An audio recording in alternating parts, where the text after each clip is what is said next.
ನಿಮ್ಮ ಬಿಸ್ನೆಸ್ ಯಾವುದೇ ಇರಲಿ, ಅದನ್ನು ಪ್ರಚಾರ ಮಾಡಬೇಕಾದ್ರೆ ಸುಮನ್ ಟಿವಿಯಿಂದಲೇ ಸಾಧ್ಯ. ಕೂಡಲೇ ಸಂಪರ್ಕಿಸಿ.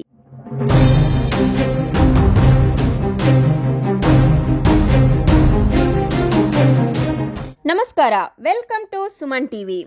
ಸ್ಫೋಟಕ ದಾಸ್ತಾನು ಕಚೇರಿಗೆ ಗ್ರಾಮಸ್ಥರ ಆಕ್ಷೇಪಣೆ. ಉಚ್ಚ ನ್ಯಾಯಾಲಯದ ಮೊರೆ ಹೋಗಿದ್ದ ಗ್ರಾಮಸ್ಥರು ನ್ಯಾಯಾಲಯದ ನಿರ್ದೇಶನದಂತೆ ಜಿಲ್ಲಾಧಿಕಾರಿ ಗ್ರಾಮಸ್ಥರ ಸಮಕ್ಷಮದಲ್ಲಿ ಸ್ಥಳ ಪರಿಶೀಲನೆ.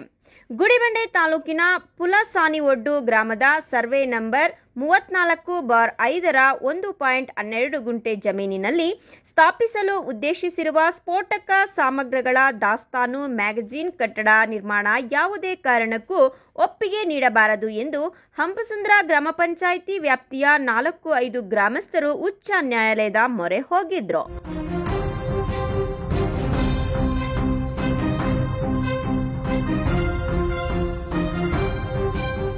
ನ್ಯಾಯಾಲಯವು ಜಿಲ್ಲಾಧಿಕಾರಿಗಳಿಗೆ ಗ್ರಾಮಸ್ಥರ ಸುರಕ್ಷತೆ ಹಿತದೃಷ್ಟಿಯಿಂದ ಮತ್ತೊಮ್ಮೆ ಸ್ಥಳ ಪರಿಶೀಲನೆ ನಡೆಸಿ ವರದಿ ನೀಡುವಂತೆ ನಿರ್ದೇಶನ ನೀಡಿದ್ದರ ಮೇರೆಗೆ ಜಿಲ್ಲಾಧಿಕಾರಿ ಪಿಎನ್ ರವೀಂದ್ರರವರು ಮಂಗಳವಾರ ಮಧ್ಯಾಹ್ನ 3:30ಕ್ಕೆ ವಿವಿಧ ಇಲಾಖೆಗಳ ತಂಡಗಳೊಂದಿಗೆ ಸ್ಥಳಕ್ಕೆ ಭೇಟಿ ನೀಡಿ ಪರಿಶೀಲನೆ ನಡೆಸಿದ್ರು.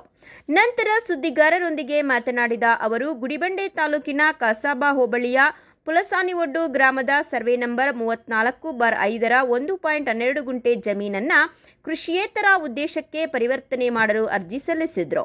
ವಿವಿಧ ಇಲಾಖೆಗಳಿಂದ ನೀಡಿದ್ದ ಎನ್ಒಸಿ ಆಧಾರದ ಮೇಲೆ ಮ್ಯಾಗಜಿನ್ ಕಟ್ಟಡ ನಿರ್ಮಾಣಕ್ಕೆ ಅನುಮತಿ ನೀಡಲಾಗಿತ್ತು. ನಂತರ ಗ್ರಾಮಸ್ಥರು ಉಚ್ಚ ನ್ಯಾಯಾಲಯದಲ್ಲಿ ರಿಟ್ ಪಿಟಿಷನ್ ಸಲ್ಲಿಸಿದ್ರು. ನ್ಯಾಯಾಲಯವು ಮತ್ತೊಮ್ಮೆ ವಾದಿಗಳ ಮತ್ತು ಪ್ರತಿವಾದಿಗಳಿಗೆ ಅವಕಾಶವನ್ನ ಕೊಟ್ಟು ಎರಡು ಕಡೆಯವರ ಸಮಕ್ಷಮದಲ್ಲಿ ಜಿಲ್ಲಾಧಿಕಾರಿಯ ವೈಯಕ್ತಿಕವಾಗಿ ಪರಿಶೀಲನೆ ವರದಿ ನೀಡುವಂತೆ ನಿರ್ದೇಶನ ನೀಡಿದ್ರು. ಅವರು ಆ ಜಮೀನಿನಲ್ಲಿ ಕೆಲಸ ಮಾಡ್ಬೇಕಾದ್ರೆ ಒಂದು ಭಯದ ವಾತಾವರಣ ಇರುತ್ತೆ. ಡೇಂಜರಸ್ ಝೋನಲ್ಲಿ ನಾವು ಬರೋದ್ರಿಂದ ಅಲ್ಲಿ ಕೆಲಸ ಮಾಡಲಿಕ್ಕೂ ಕೂಡ ಕಷ್ಟ ಆಗುತ್ತೆ ಮತ್ತು ಯಾರೇ ಕೂಲಿ ಕೆಲಸ ಮಾಡಲಿಕ್ಕೆ ಬರೋಂಥವ್ರಿಗೂ ಕೂಡ ಹೆದರಿಕೆ ಆಗುತ್ತೆ. ಅದೊಂದು ಪಾಯಿಂಟನ್ನು ಕೂಡ ಇವತ್ತು ರೇಸ್ ಮಾಡಿದ್ದಾರೆ. ಜೊತೆಗೆ ಒಂದು ಕೆರೆಗೆ ಒಂದು ಒಡ್ಡು ಕಟ್ಟಿದ್ದಾರೆ. ಅದು ವರ್ಷದ ಎಲ್ಲ ಕಾಲದಲ್ಲೂ ಕೂಡ ನೀರು ಇರೋದ್ರಿಂದ ಅಲ್ಲಿ ಕೂಡ ಕುರಿ, ಮೇಕೆ, ಜಾನುವಾರುಗಳು ಕೂಡ ಆ ನೀರನ್ನು ಬಳಸಲಿಕ್ಕೆ ಹೋಗ್ತಾ ಇದ್ದಾವೆ. ಅವಕ್ಕೂ ಕೂಡ ತೊಂದರೆ ಆಗ್ಬೋದು. ಈ ಥರದ ಹಲವಾರು ಸಾರ್ವಜನಿಕ ಹಿತದೃಷ್ಟಿಯ ಉದ್ದೇಶಗಳನ್ನು ಇಟ್ಕೊಂಡು ಗ್ರಾಮಸ್ಥರು ಮಾತಾಡಿದ್ದಾರೆ.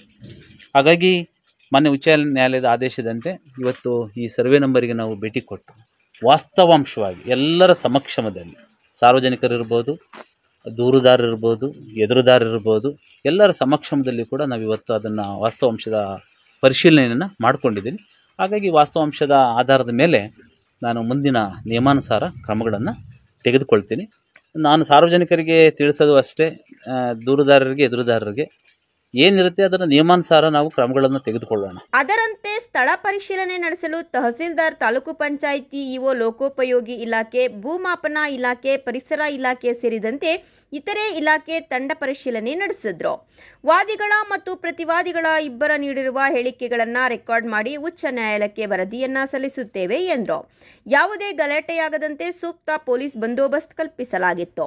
ಈ ಸಂದರ್ಭದಲ್ಲಿ ತಹಸೀಲ್ದಾರ್ ಸಿಗ್ಬತ್ತುಲ್ಲಾ, ತಾಲೂಕು ಪಂಚಾಯಿತಿ ಇಒ ನಾಗಮಣಿ, ಎಡಿಎಲ್ಆರ್ ಸುಬ್ರಹ್ಮಣಿ, ಲೋಕೋಪಯೋಗಿ ಇಲಾಖೆಯ ಪೂಜಪ್ಪ, ಗುಡಿಬಂಡೆ ಪೊಲೀಸ್ ಠಾಣೆಯ sub inspector Ganesh, Ramesh, police ಸಿಬ್ಬಂದಿ, ಹಂಪಸಂದ್ರ ಗ್ರಾಮ ಪಂಚಾಯಿತಿ ಪಿಡಿಒ ಮಮತಾ, ಪರಿಸರ ಇಲಾಖೆ ಅಧಿಕಾರಿಗಳು, ಕಂದಾಯ ಇಲಾಖೆ ಅಧಿಕಾರಿಗಳು, ಪುಲಸಾನಿವೊಡ್ಡು, ನಲ್ಲಗೊಂಡಯ್ಯಗಾರಹಳ್ಳಿ, ಹಂಪಸಂದ್ರ ಗ್ರಾಮಸ್ಥರು ಸೇರಿದಂತೆ ಹಲವರು ಹಾಜರಿದ್ದರು.